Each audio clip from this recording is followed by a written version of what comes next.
ni Batulan, sir. Sana Batulan. Kasi sir, ang kuryente po namin, nakikikabit lang po kami. Wala kaming sariling kwentador po.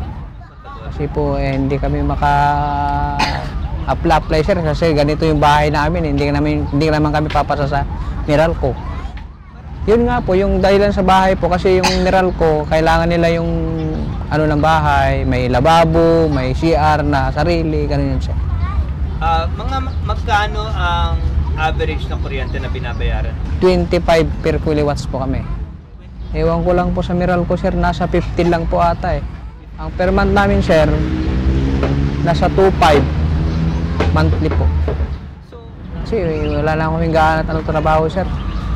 Kung makatipid kami dyan sa ilaw, di yung ibibili lang namin sa magagamit namin sa halimbawa, pagkain, gamot, sa mga bata.